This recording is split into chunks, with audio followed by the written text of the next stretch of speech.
أعوذ بالله من الشيطان الرجيم بسم الله الرحمن الرحيم الحمد لله الذي فضل سيدنا ومولانا محمد صلى الله عليه وسلم على العالمين جميعا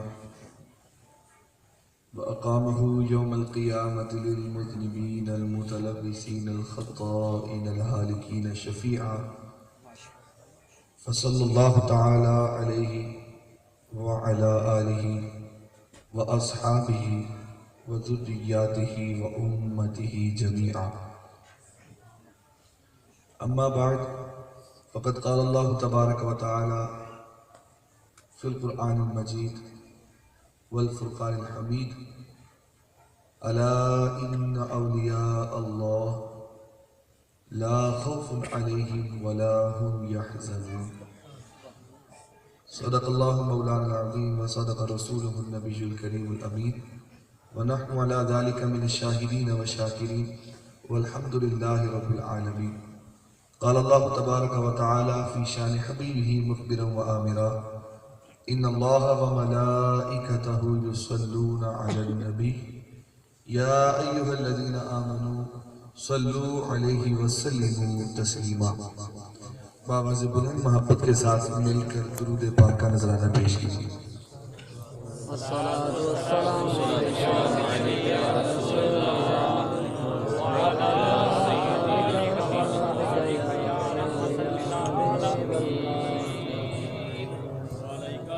الصلاة والسلام علیک یا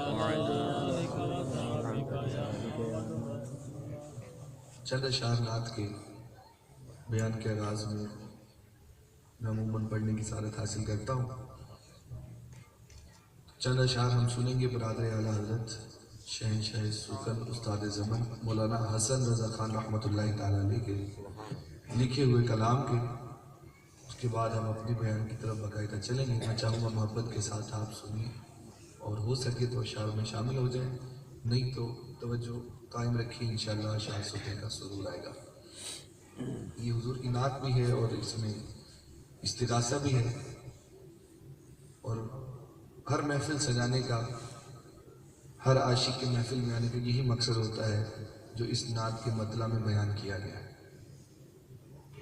تو سنیے. نگاہ لطف کے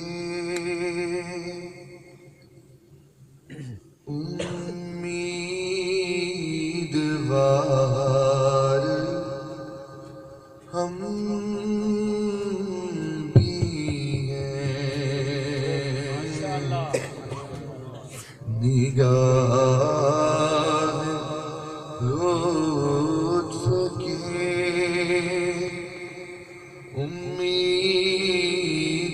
امیدوار ہم بھی ہیں. لیے ہوئے تو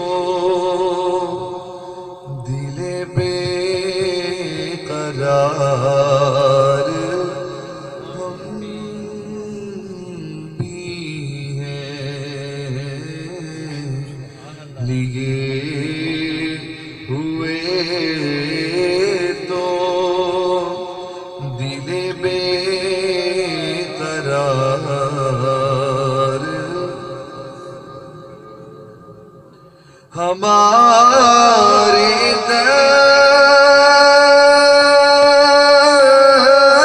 دست تمنا کی لاج بھی رکھنا. ہمارے دست تمنا کی لاج بھی رکھنا. تیرے فقیروں میں اے شہر یار ہم بھی ہیں تیرے فقیروں میں، اے شہر یار جو سر پہ رکھنے کو مل جائے نال پاک حضور، جو سر پہ رکھنے کو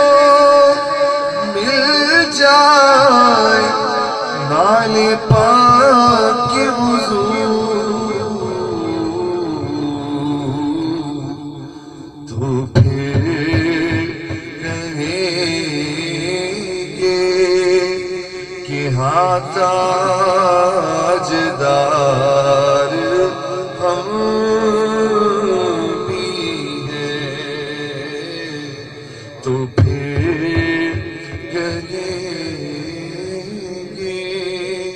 کہ ہاں تاجدار ہم بھی ہیں، لیے ہوئے تو دل بے قرار ہم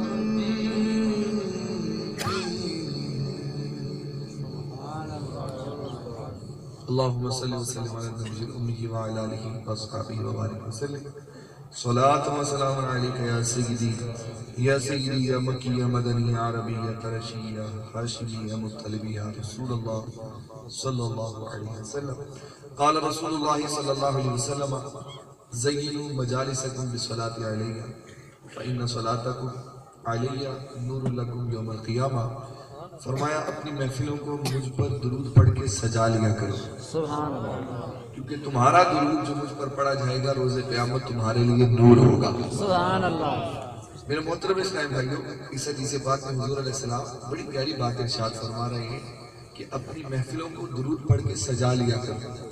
تو اس سے سمجھ یہ آتا ہے کہ محفلیں اس وقت تک سجتی ہی نہیں ہیں جب تک حضور پہ محبت سے درود نہ ہو. تو اپنی ہر مجلس کو، ہر بیٹھک کو، ہر محفل کو آراستہ کرنے کے لیے، سجانے کے لیے، مزین کرنے کے لیے ہمیں کیا کرنا ہے؟ اس محفل کے اندر، اس مجلس کے اندر حضور علیہ السلام کا ذکر شامل کر لیں. تو جس محفل میں بھی حضور کا درود شامل کر دیا جائے، حضور علیہ السلام کا ذکر شامل کر دیا جائے، حضور علیہ السلام کا نام نامی لے لیا جائے، حضور فرماتے ہیں وہ محفل خوبصورت ہو جاتی ہے. تو اللہ کریم جل مجدہ ہم سب کو حضور علیہ السلام پہ کثرت کے ساتھ درود پاک پڑھنے کی توفیق عطا فرمائے، خلوت میں بھی درود پڑھنے کی توفیق دے اور جلوت میں بھی درود کی توفیق عطا فرمائے.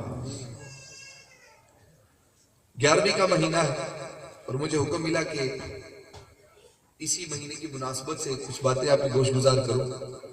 میں یہی ٹاپک لے کر، یہی مضمون لے کر حاضر خدمت ہوا ہوں کہ در حقیقت ولایت کا تعلق اللہ کی ذات سے کیسا ہوتا ہے.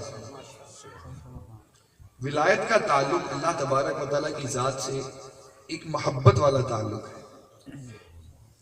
اس محبت کی ابتدا ہوتی ہے بندے کی جانب سے جب وہ عبادت پر کمر بستہ ہوتا ہے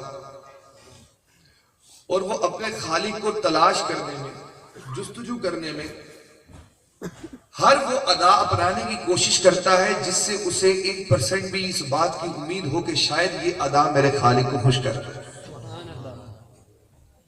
ولایت کی ابتدا ہے کہ انسان ہر ایسا کام کرنے کی کوشش کرتا ہے، ہر ایسا قدم اٹھانے کی کوشش کرتا ہے جو اسے اس کی منزل کے قریب کرے، اسے اس کے خالق سے ملانے کی جستجو پیدا کرے. جتنے بھی اولیاء ہیں، جتنے بھی اصفیاء و اتقیاء ہیں، ان کی زندگیوں کا مطالعہ کر کے دیکھ لیں. 11ویں والے پیر جس کا مہینہ چل رہا ہے،